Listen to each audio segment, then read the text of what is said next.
অতুল বৰা সকা মুখ্যমন্ত্ৰীৰ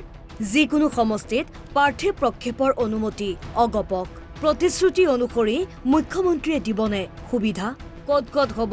বন্ধুত্বমূলক প্ৰতিদ্বন্দিতা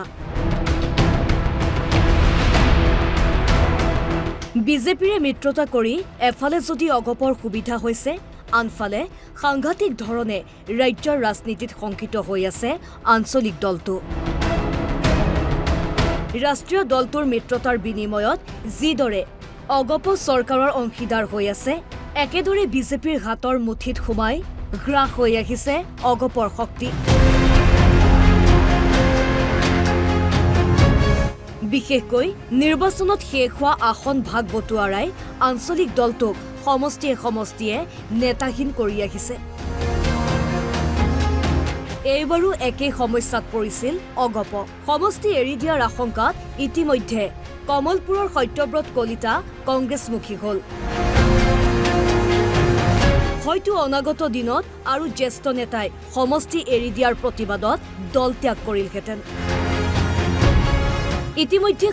সমষ্টিয়ে দলীয় নেতাকৰ্মীয়ে সমষ্টি এৰি নিদিয়াৰ হুংকাৰ দি আহিছে যাৰ ফলত তীব্ৰ চাপৰ সন্মুখীন হৈ আহিছিল সভাপতি অতুল বৰা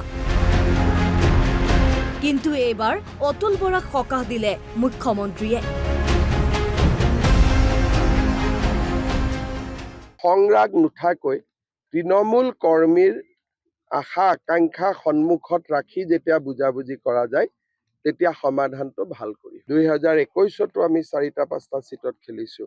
এইবাৰো হয়তো খেলিবলগীয়া হ'ব পাৰে যদি অতুল বৰা ডাঙৰীয়াই বুজাব নোৱাৰে বা মই বুজাব নোৱাৰো কিন্তু বাই এণ্ড লাৰ্জ বুজাবুজি থাকিব আৰু আমাৰ দুইটা দলৰ মাজতো যোৱা 5 বছৰত কংগ্ৰেছ আৰু অখিল গগৈ যিমান বাদানুবাদ চলি আছে আমাৰতো নচলে এয়া নিশ্চিতভাৱে অতুল বৰাৰ বাবে সকাহ বুলিয়েই ক'ব লাগিব কিয়নো এইবাৰ বিজেপিয়ে এৰি দিব নিবিচৰা কেইবাটাও সমষ্টিত অগপৰ একাংশ শক্তিশালী নেতাই প্ৰতিদ্বন্দিতাৰ বাবে আগুৱাই আহিছিল যিসকলক ওলাই কৰাটো অতুল বৰাৰ বাবে সহজ নাছিল এইসকলৰ ভিতৰত বঙাইগাঁও দীপ্তিময়ী চৌধুৰী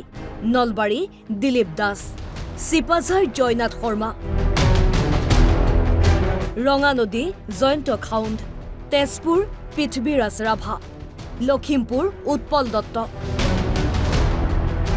চাবুৱা লাহোৱাল পুনাকন বৰুৱা তিয়ক প্ৰদীপ হাজৰিকা জিতু বুঢ়াগোহাঁই পলাশবাৰী কমলা কলিতা